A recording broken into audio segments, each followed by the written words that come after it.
కాకినాడ జిల్లా ఏలేశ్వరం మండలం తిరుమాలి గ్రామంలో సంక్రాంతి సంబరాలు పురస్కరించుకుని స్థానిక టీడీపీ నాయకులు పసల సూరిబాబు, కోరుకొండ నూకరాజుల ఆధ్వర్యంలో ముగ్గుల పోటీలు నిర్వహించారు. ఈ ముగ్గుల పోటీలకు ముఖ్య అతిథిగా హాజరైన ఎమ్మెల్యే వరపుల సత్యప్రభ విజేతలకు బహుమతులు అందజేశారు. జూనియర్స్, సీనియర్స్ గా 2 విభాగాల్లో జరిగిన ఈ ముగ్గుల పోటీలో సుమారు 82 మంది మహిళలు పాల్గొని రంగవల్లులతో సుందరమైన ముగ్గులు వేశారు. నిర్వాహకులు విజేతలకు ఆకర్షణీయమైన బహుమతులను ప్రకటించడంతో పెద్ద సంఖ్యలో మహిళలు ఈ ముగ్గుల పోటీలో పాల్గొన్నారు. సంక్రాంతి వేడుకలు పురస్కరించుకుని ఎమ్మెల్యే సత్యప్రభ హరిదాస్ ని సన్మానించారు. ఈ సందర్భంగా ఎమ్మెల్యే మాట్లాడుతూ సంస్కృతి సంప్రదాయాలు పరిరక్షణలో భాగంగా ఇలాంటి ముగ్గుల పోటీలు నిర్వహించడం అభినందనీయమని, ముగ్గులు వేయడం అనేది ఒక కళ అని, ముగ్గుల పోటీలో పాల్గొని ప్రతి ఒక్కరు విజేతలుగానే భావించాలని అన్నారు. కార్యక్రమంలో ఎన్డీఏ శ్రేణులు పెద్ద సంఖ్యలో పాల్గొన్నారు.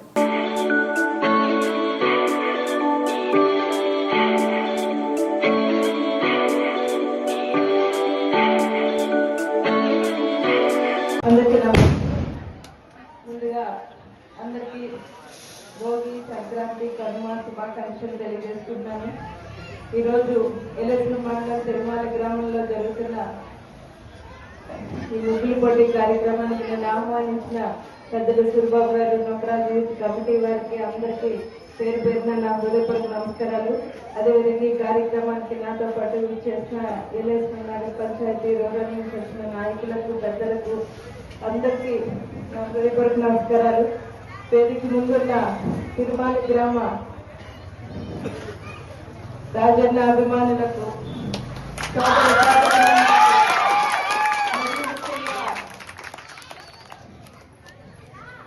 ఈ ముగ్గుల పట్ల కళను తీసుకొచ్చిన నా సోదరి మనులకు, అమ్మలకు అందరికీ, ప్రతి ఒక్కరికి పేరు పేరున నా హృదయపూర్వక నమస్కారాలు తెలియజేసుకున్నాను. చాలా సంతోషం ఈరోజు ఈ కార్యక్రమంలో మీతో పాటు పాల్పంచుకోవడం. సంక్రాంతి అంటేనే మన సంస్కృతికి, సాంప్రదాయానికి నిలువు. అటువంటి సంస్కృతిని, సాంప్రదాయాల్ని ఈ ముగ్గుల పోటీల రూపంలో ఇంకా కాపాడుతూ ఇటువంటి పోటీలు నిర్వహిస్తున్న అభినందనీయం. ఈ కార్యక్రమంలో నేటి ఆధునిక ప్రపంచంలో ముగ్గుల పోటీలకు పాలు పంచుకోవడం, నిజంగా అందులో పాలు పంచుకున్న ప్రతి ఒక్కరికి కూడా, ప్రతి ఒక్క సోదరి మనకి మేము ప్రత్యేక అభినందనలు తెలియజేసుకుంటున్నాను. ఎందుకంటే కనుమరుగైపోతున్న మన సంప్రదాయాల్ని ఇంకా ఉన్నాయి, మనం మర్చిపోలేదు అని చూపించడానికి ఈరోజు మీ అందరూ ఇందులో పార్టిసిపేట్ చేయడమే నిజంగా మీరు అందరూ విన్ అయినట్టు నేను భావిస్తున్నాను. పోటీ అన్నది సహజం కాబట్టి అందులో గెలుపోవటం అన్నది కూడా సహజం. ఇందులో విజేతలుగా నిలిచిన వాళ్ళకి కూడా నా ప్రత్యేక అభినందనలు తెలియజేసుకుంటూ, ప్రతి ఒక్కరికి అందరూ కూడా మీరు విజేతలు అయినట్టే. మీరు ఇక్కడి వరకు వచ్చి ఈ ముగ్గుల పోటీలో పార్టిసిపేట్ చేసి మేము కూడా వేస్తాం అని ఇందాక అక్కడికి వెళ్ళినప్పుడు జూనియర్ అని చెప్పి చూపించారు. నిజంగా అంత చిన్న పిల్లలు కూడా ఇందులో పార్టిసిపేట్ చేయడం అనేది నిజంగా నాకు చాలా సంతోషంగా అనిపించింది.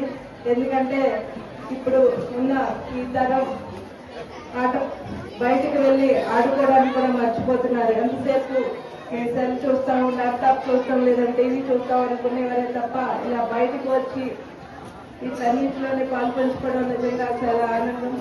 ఇటువంటి ప్రతి సంవత్సరం రాబోయే కాలంలో కూడా మీరందరూ కూడా ఇలా సంతోషంగా జరుపుకోవాలని మనస్ఫూర్తిగా కోరుకుంటూ, మరొక్కసారి అందరికీ కూడా సంక్రాంతి శుభాకాంక్షలు తెలియజేస్తూ, మీ అందరూ ఆయురారోగ్యాలతో సుఖశాంతులతో ఉండాలని భగవంతుని కోరుకుంటూ, మీ అందరి అండదండలు మా కుటుంబం పైన ఇదే విధంగా కలకాలం కూడా రాబోయే కాలంలో కూడా మా కుటుంబం పైన, నా పైన ఉంచాలని మనస్ఫూర్తిగా కోరుకుంటూ, ఈ నన్ను ఆహ్వానించినందుకు, ఈ అవకాశాన్ని నాకు ఇచ్చిన మీ అందరికీ కూడా కృతజ్ఞతలు తెలియజేసుకుంటూ సెలవు తీసుకుంటాను.